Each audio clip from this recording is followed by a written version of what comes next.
महत्त्वाची आणि मोठी बातमी, महाराष्ट्रातल्या राजकीय घडामोडींना वेग आलाय। मंत्री धनंजय मुंडे यांचा राजीनामा होणार असल्याचं जवळपास स्पष्ट झालंय। देवगिरीवर अजित पवार फडणवीसांची महत्त्वाची बैठक पार पडली। मुख्यमंत्री देवेंद्र फडणवीस स्वतः अजित पवारांच्या बंगल्यावर पोहोचले होते। या बैठकीत अजित पवार, धनंजय मुंडे आणि सुनील तटकरे देखील उपस्थित होते। तब्बल 1.5 तास या चौघांमध्ये चर्चा झाल्याचं समजतंय। आपण याबद्दलचे अधिकचे अपडेट जाणून घेऊयात। वैभव परब आपल्या सोबत आहे। वैभव, अतिशय महत्त्वाच्या घडामोडी गेल्या काही तासांमध्ये महाराष्ट्रात घडतायत। याच अनुषंगाने ही महत्त्वाची बैठक झाल्याचं समजतंय। या बैठकीत नेमकं काय घडलं, काय अधिकचे तपशील आहेत या बैठकीचे? नक्कीच दीपक, गेल्या काही दिवसांपासून वारंवार धनंजय मुंडे यांच्यामुळे हे सरकार वारंवार अडचणीत येत आहे आणि नेहमीच आरोप आणि प्रत्यारोपाच्या फैरी आहेत त्या झाडल्या जात आहेत। आता ज्या फोटोच्या माध्यमातून सर्वांसमोर ही माहिती समोर आलेली आहे, चार्जशीट मधली माहिती समोर आलेली आहे, त्यामुळे मराठवाड्यातल्या सगळ्या संतोष देशमुख या प्रकरणातल्या ज्या भावना आहेत त्या अतिशय तीव्र होऊ लागलेल्या आहेत। दुसरीकडे करुणा मुंडे आहेत, त्यांनी आक्रमक भूमिका घेतलेली आहे। अंजली दमानिया यांनी देखील आपला मोर्चा आहे तो धनंजय मुंडेंकडे वारंवार वळवलेला पाहायला मिळतात। वेगवेगळे आरोप केले जातात। आता धनंजय मुंडेंचा राजीनामा घ्यायचा की नाही घ्यायचा या संदर्भात गेल्या अनेक दिवसांपासून खलबत्तं रंगत होती, परंतु आता जवळपास अजित पवार, देवेंद्र फडणवीस, सुनील तटकरे, प्रफुल्ल पटेल आणि स्वतः धनंजय मुंडे देखील या बैठकीला उपस्थित होते, परंतु यातला तपशील नेमका बाहेर आलेला नाहीये। जवळपास धनंजय मुंडेंच्या राजीनाम्यासंदर्भातच ही चर्चा झालेली आहे।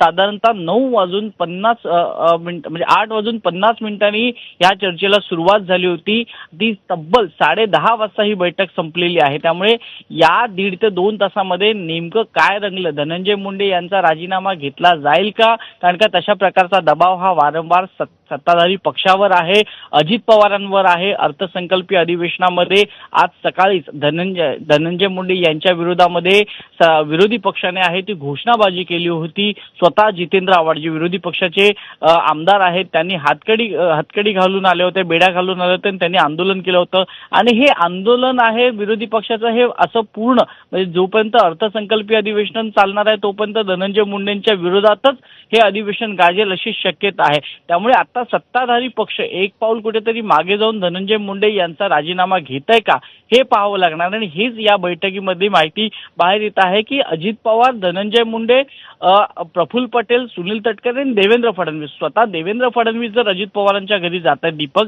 तर काहीतरी महत्वाची गोष्ट आहे। सध्या देवेंद्र फडणवीस हे गृहमंत्री देखील आहेत आणि स्वतः मुख्यमंत्री देखील आहेत। त्यामुळे गेल्या अनेक दिवसांपासून जो आंधळे आरोपी आहे तो अद्याप फरार आहे, तो अद्याप आता जिवंत आहे, मृत आहे की त्याच्या मागे कोणी त्याला लपवलेलं आहे या संदर्भातला अजून खुलासा झालेला नाहीये। त्यामुळे आता जे प्रकरण आहे ते 9 डिसेंबर पासूनचं अजून वाढत चाललेलं आहे। त्यामुळे सरकारच्या अडचणी वाढू नये या दृष्टीने देवेंद्र फडणवीस यांनी आपली भूमिका सत्ताधारी पक्षाची ही अजित पवारांकडे ठेवलेली आहे। त्यावेळेला अजित पवारांचं शिष्टमंडळ हे सर्व महत्वाचे नेते तिथे उपस्थित होते। त्यामुळे धनंजय मुंडेंच्या राजीनाम्यासंदर्भातला आता दबाव हा अधिकाधिक राष्ट्रवादीवर वाढत चाललेला आहे। त्यामुळे आता राष्ट्रवादी, काँग्रेस, अजित पवार हे नेमकी काय भूमिका घेतात हे आपल्याला उद्या सकाळपर्यंत स्पष्ट होईल, परंतु जवळपास राजीनामा घ्यायचा की नाही घ्यायचा यावर पूर्णपणे हा निर्णय झालेला आहे। लोकभावना लक्षात घेता अजित पवार यांच्यावर पूर्णपणे हा दबाव वाढलेला पाहायला मिळतो आणि धनंजय मुंडे आता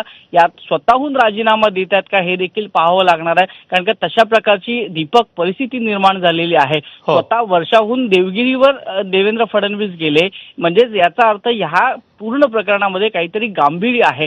आणि जेव्हा अजित पवारांचं शिष्टमंडळ तिथे उपस्थित असतं त्यामुळे त्या पक्षाला देखील विश्वासात घेतलं गेलेलं आहे। त्यामुळे आता विश्वासात घेतल्यानंतर, विश्वास संपादन केल्यानंतर अजित पवार काय भूमिका घेतात हे खूप महत्वाचं असणार आहे। आणि त्यामुळेच ही बैठक आहे ती खूप महत्वाची मानली जाते आहे।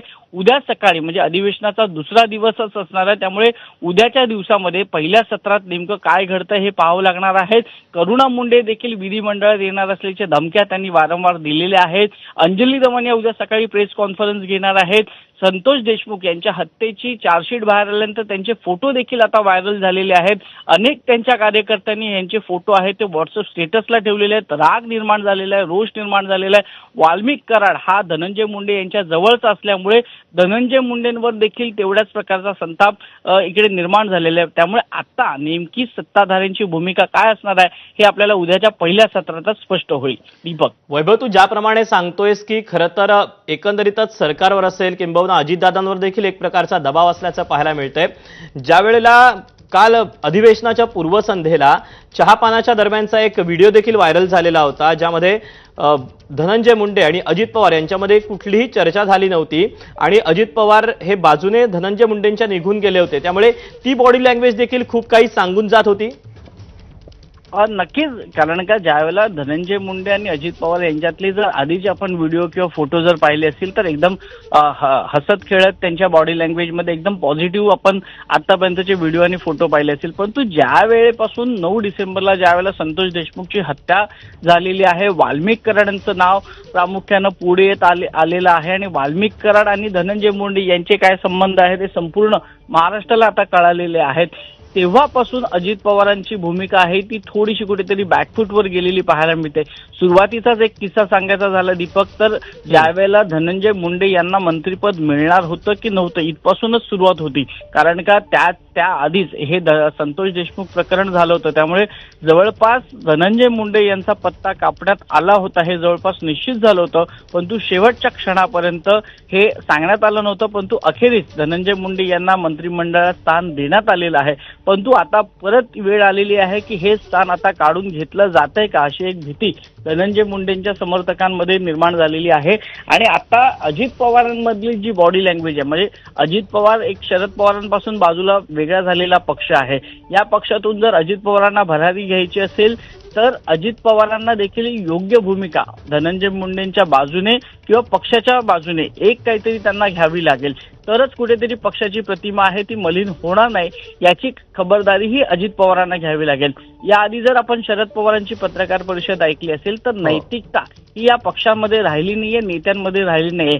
याआधी अनेक नेत्यांवर आरोप झाले, अनेक मंत्र्यांवर आरोप झालेले होते. त्यावेळेला तातडीनं आरोप सिद्ध होण्याआधीच हे राजीनामे आहेत ते घेण्यात आलेले होते. त्यामुळे आता धनंजय मुंडेंवर गेल्या 2 महिन्यांपासून आरोप होत आहेत.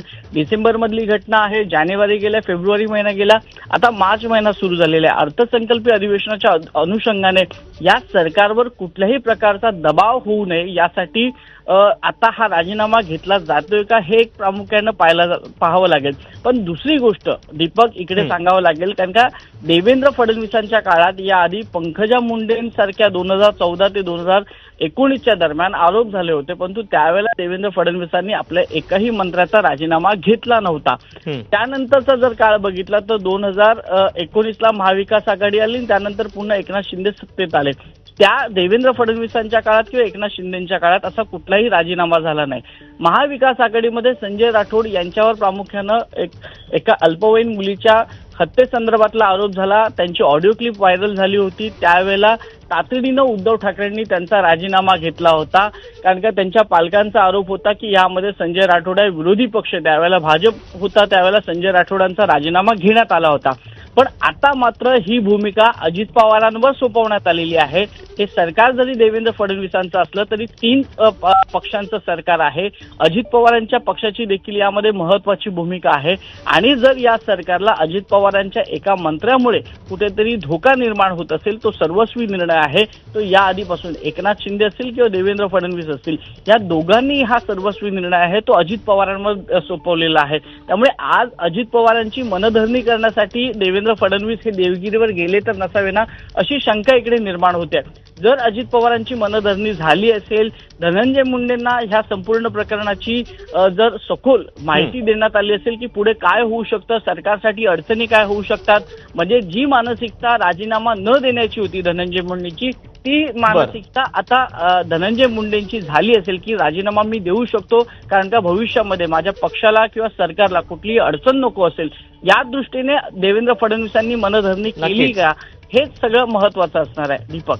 त्यामुळे स्वाभाविकच वैभव, अवघ्या काही तासामध्ये पुढे काय नेमकं होतंय हे पाहणं तितकंच महत्वाचं असणार आहे. महाराष्ट्रामध्ये काय पुढे घडतंय राजकारणात ते तितकंच औत्सुक्याचं देखील असणार आहे. गेल्या अनेक दिवसांपासून या सगळ्या प्रकरणाची चर्चा होतीये.